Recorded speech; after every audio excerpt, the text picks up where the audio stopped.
안녕하세요. 세로미입니다.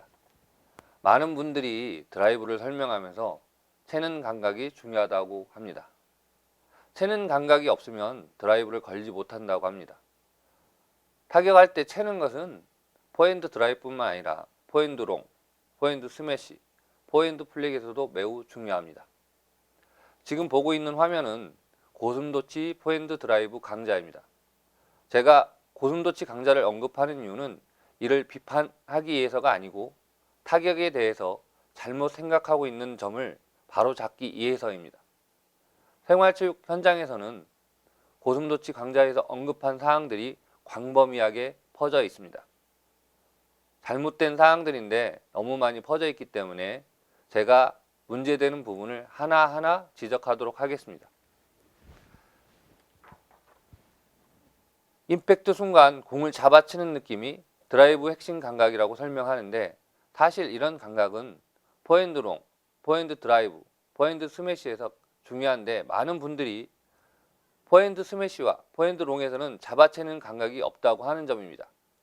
고슴도치 포핸드 드라이브 강좌에서도 이런 이야기를 합니다. 고슴도치 강좌에서 스피드 드라이브라고 하더라도 여전히 공을 잡아채는 감각이 중요한데, 그것이 바로 스매시, 포핸드 롱과 드라이브를 구분짓는 중요한 요소라고 말을 합니다.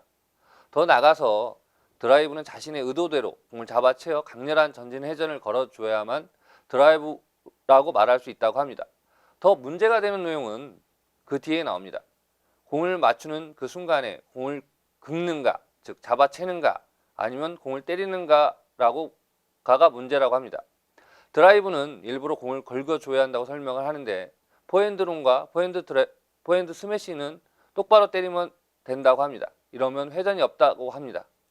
포핸드 드라이브만이 채라고 설명을 합니다. 이런 식의 설명은 많은 분들에게 좋지 않은 영향을 끼쳤고 앞으로도 끼칠 겁니다. 포핸드 롱을 칠 때와 포핸드 드라이브 칠 때 힘을 쓰는 요령, 방법이 다르다고 설명하는 겁니다. 힘을 쓰는 원리가 다르다고 그렇게 설명을 하는데, 대부분이 포핸드 롱을 배우고 포핸드 드라이브를 배웁니다. 그런데 힘을 쓰는 방법이 다르면 포핸드 롱을 배운 다음에 포핸드 드라이브를 배울 수가 없습니다. 전혀 동떨어진 기술이 됩니다.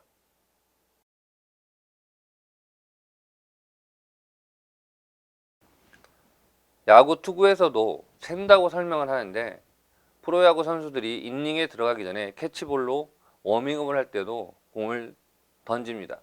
이때도 공을 채야 합니다. 야수들이 공을 던질 때도 채야 하고, 투수들이 투구할 때도 공을 채야 합니다. 투수가 직구를 던져도 변화구를 던져도 공을 채야 한다고 설명을 합니다.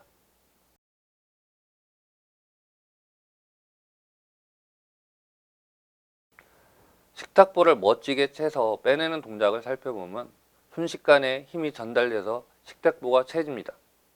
식탁보가 잘 채지 않는 동작을 살펴보면 손목과 팔에 힘이 들어가서 잘 채지 못합니다.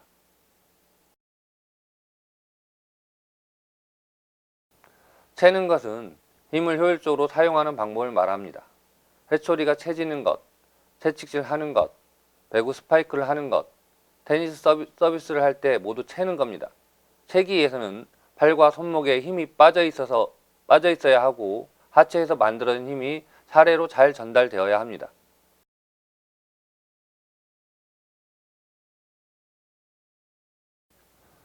운동역학 교과서는 인체 분절은 골격과 골격근으로 이루어진 하나의 활동 단위로서 일반적으로 손, 상완, 전완, 발, 대퇴, 하퇴, 몸통, 머리 등으로 구분하는데, 몸통 분절이 질량과 부피가 가장 크고 몸 끝으로 갈수록 질량과 부피가 점점 작아지기 때문에, 이러한 인체 분절 구조 때문에 몸 중심에서 멀어질수록 움직임이 쉽고 동작이 커지게 되어 운동, 즉 회전 속도가 빨라지게 된다고 설명합니다.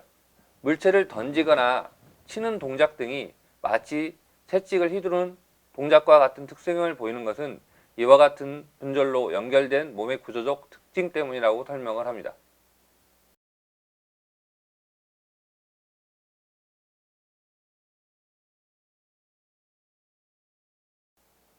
선수들은 포핸드롱을 칠 때도 자연스럽게 라켓이 채집니다.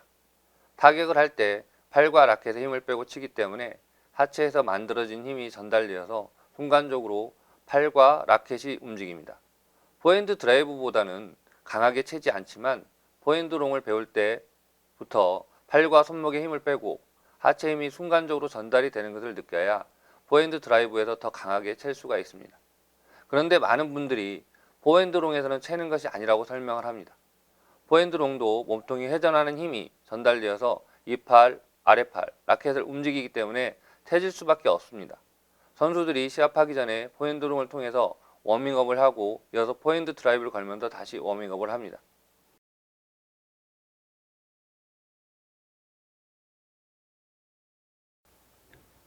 이 영상을 보시면 알겠지만 중국인 코치가 소위 포핸드롱을 설명하면서 릴렉스, 패스트, 팡을 외칩니다. 손목에 힘을 빼고 있으면 하체 힘이 잘 전달되어서 순간적으로 라켓의 스피드가 높아진다고 설명을 합니다.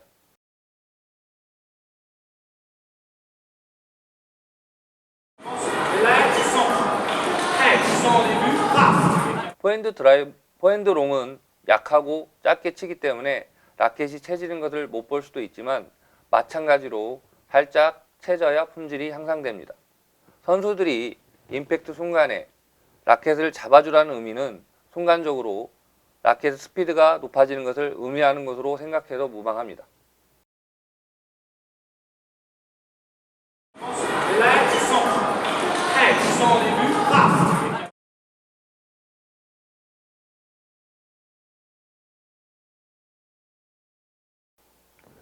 소위 커트나 보스커트로 잘못 분류는 푸시에서도 손목에 힘을 빼고 릴렉스가 된 상태가 되면 하체에서 만들어진 힘이 전달되어서 라켓 스피드가 순간적으로 빨라집니다. 윤항규 감독이 푸시의 품질을 개선시키기 위해서는 빠르게 악수를 하듯이라고 표현을 했고, 이철승 감독님은 손목을 과도하게 사용하지는 않지만 조금만 사용한다고 했습니다. 푸시에서도 이렇게 손목은 쓰여져서 라켓 스피드가 순간적으로 높여져야 합니다.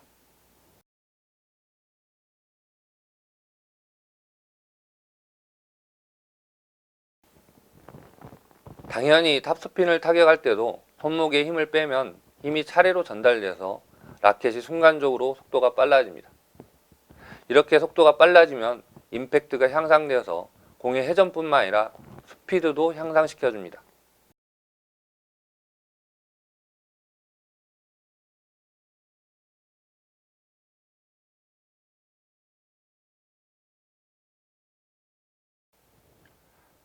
스매싱에서도 타격을 할 때 손목이 강하게 채집니다. 하체에서 만들어진 힘이 잘 전달되어서 라켓이 순간적으로 채지는데, 현정화 감독의 스매싱 모습을 슬로우 모션으로 살펴보면 손목이 뒤로 제쳐졌다가 앞으로 치고 나오는 모습이 보입니다. 제가 그 자료를 찾을 수가 없는데 탁구누리 카페에 오시면 그림 파일로 보실 수 있습니다. 스매싱도 순간적으로 힘이 전달되어서 채집니다.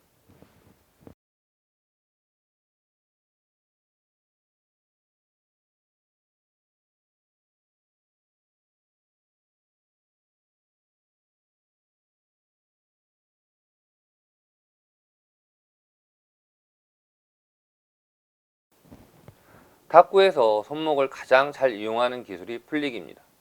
가장 간명한 스윙이지만 순간적으로 손목을 채서 기술을 구사합니다. 물론 이때도 하체 힘이 전달되고 손목에 힘이 빠져 있어야 순간적으로 스피드가 빨라져서 칠 수 있습니다.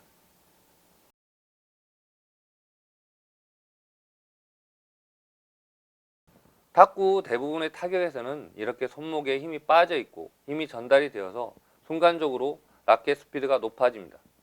이를 우리는 챈다라고 표현하는데, 챈다고 하면 회전을 주로 생각합니다.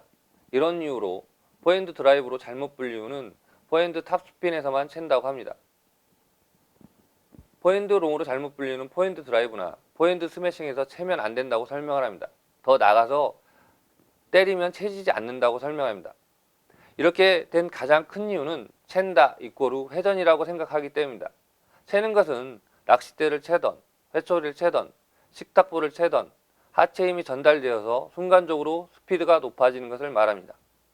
탁구 대부분의 타격에서 손목에 힘을 빼고 타격을 하면 포핸드 롱이든 포핸드 드라이브든 포핸드 탑스핀이든 포핸드 스매싱이든 포핸드 플렉이든 포핸드 푸시든 포핸드 플릭이든 순간적으로 라켓 스피드가 높아집니다. 이를 챈다라고 표현하면 됩니다. 물론 약하게 치면 약하게 채게 되고 강하게 치면 강하게 채게 됩니다. 스매싱이 가장 강력하게 손목이 채지게 되고 포핸드 플릭은 간명하지만 빠르게 채게 됩니다. 즉 채다라고 하는 것을 라켓 스피드가 순간적으로 빨라지는 것으로 파악을 하는 것이 가장 중요합니다. 감사합니다.